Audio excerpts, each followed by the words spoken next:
اللہ الرحمن الرحیم والذین آووا ونصروا اولئک هم المؤمنون حقا لهم مغفرۃ ورزق کریم۔ صلوات۔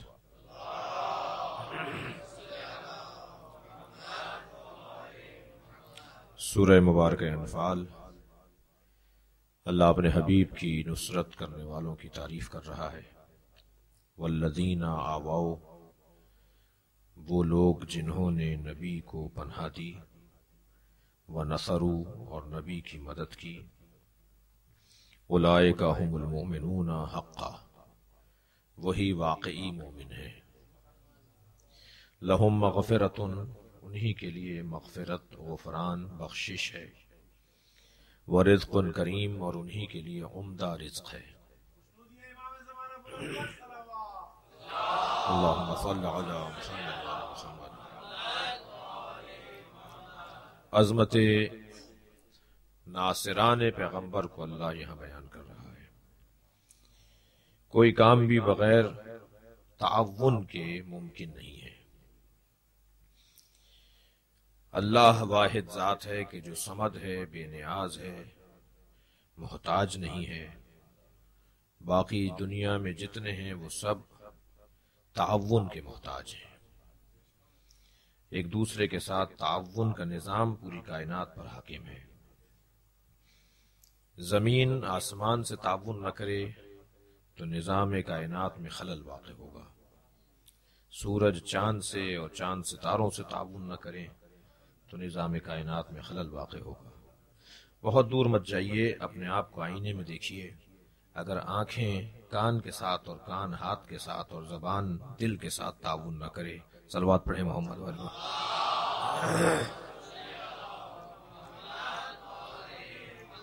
تو نظام بدنیہ کے اندر، اس بدنی نظام کے اندر خلل واقع ہو جائے گا۔ عزیزان گرامی، اللہ کو کسی کے تعاون کی ضرورت نہیں ہے۔ اللہ کو کسی کے تعاون کی ضرورت نہیں ہے۔ پروردگار عالم نے ان ہستیوں کو بھیجا ہے ہمارے تعاون کے لیے، ہماری مدد کے لیے۔ اللہ کو کسی کی مدد کی ضرورت نہیں ہے۔ ان سے پوچھیں نا، جنہیں اللہ نے ہماری مدد کے لیے بھیجا ہے، یہ کیا بول رہے ہیں؟ یہ بول رہے ہیں کہ اللہ نے ہم پر کرم کیا ہے کہ ہمیں لائق قرار دیا کہ ہم لوگوں کو ہدایت دے سکیں۔ ہمیں اس قابل سمجھا اللہ نے کہ اللہ لوگوں کی ہدایت کے لیے ہمیں روانہ کرے۔ پروردگار عالم نے اس پوری کائنات میں نظام تعاون کو قرار دیا، حتیٰ پیغمبر اکرم بھی تعاون کے بغیر اب اعلان نبوت نہیں فرمائیں گے۔ جب تک کہ تعاون کا اظہار نہ ہو جائے، جب تک کہ مدد کا اظہار نہ ہو جائے، جب تک کہ مددگار نہ آ جائے، اس وقت تک پیغمبر بھی اعلان نبوت نہیں فرمائیں گے۔ اللہ کی ذات واحد ہے، احد ہے، کہ جسے کسی کے حصے کی ضرورت نہیں ہے، کسی کی تعاون کی ضرورت نہیں ہے، اس کا کوئی حصہ نہیں ہے، اس کا کوئی جز نہیں ہے، اس کا کوئی تعاون کرنے والا پارٹ اور حصہ نہیں ہے۔ یہ نبی کی ذات ہے جو یہ اعلان فرمائیں گے کہ میں اور علی ایک نور کے دو ٹکڑے ہیں۔ صلوات پڑھیں محمد والے۔